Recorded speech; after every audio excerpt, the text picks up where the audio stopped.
سلام. اول از همه میخوام خیلی کوتاه تشکر کنم از شما که تمام این مدت این سالیان دراز پرچم آزادی رو برافراشته نگه داشتین.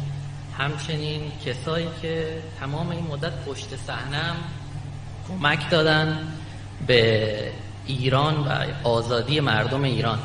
من یه سوال داشتم از شما، اینکه کانون‌های شورشی هممون میدونیم قرار تیر خلاصی بر پیکره رژیم باشه، منتها با این استناد که مکانیزم ماشه الان فعال شده، یه فروپاشی بسیار بزرگ اقتصادی قراره توی ایران اتفاق بیفته.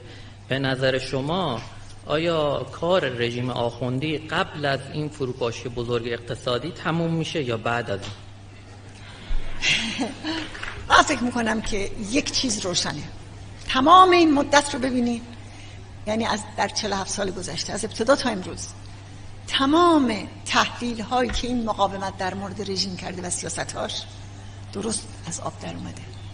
یک روز همه چشم دوخته بودن به اصلاح طلبا، به دیالوگ انتقادی، به سیاست مماشات، به میانه روها، به اصلاح طلبا.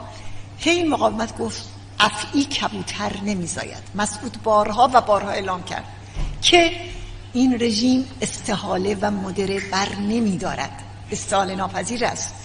مدره‌ای در این رژیم وجود نداره. اگر یک گام این رژیم عقب بشینه، همونجا چاره فروپاشی میشه. راست میگی، سیاست ماشه فعال شده، رژیم رو توی محاصره بیشتر خواهد گذاشت. ولی این رژیم داریم میبینید هر چند وقتی بار الان خامنه ای یاد گرفته سرشو در میاره از اون سوراخش، دوباره چیکار میکنه؟ جهان رو به جنگ طلبی فرا میخونه. یعنی این رژیم از راه و رسمش عقب نمیشینه. چرا؟ یک علت داره و اون اینه که میدونه اون چیزی که اونو نابود میکنه قیام مردم و حضور کانونهای شورشی و مقاومت سازمان یافته. همه کار میکنه که جلوی این وایسته. هم دیدن. نکته بعدی، جنگ و جنگ خارجی رژیمو سرنگون نمیکنه. ما اینو گفته بودیم، ولی این دوران همه به چشم دیدن. این رژیم از شاه تجربه داره. زمانی که متوقف کنه اعدام و شکنجه و سرکوب رو، در جا سقوط خواهد کرد. به همین دلیل هرگز از اینا کوتاه نمیاد. حتی فشار اقتصادی اونو دچار فروپاشی نمیکنه. زیرا چه کار میکنه؟ دیدین همین روزا در حالی که ماشه کشیده شده، وضعیت اقتصادیش داره بحرانی میشه، چی رو بالا برده؟ اعدام رو، سرکوب رو.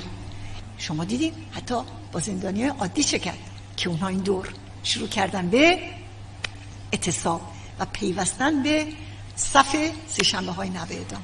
بنابراین میخوام بهتون بگم که این رژیم فقط راه سرنگونیش قیام سازمان یافته و حضور کانون‌های شورشی و ارتش آزادی بخش ملیه. بلاغه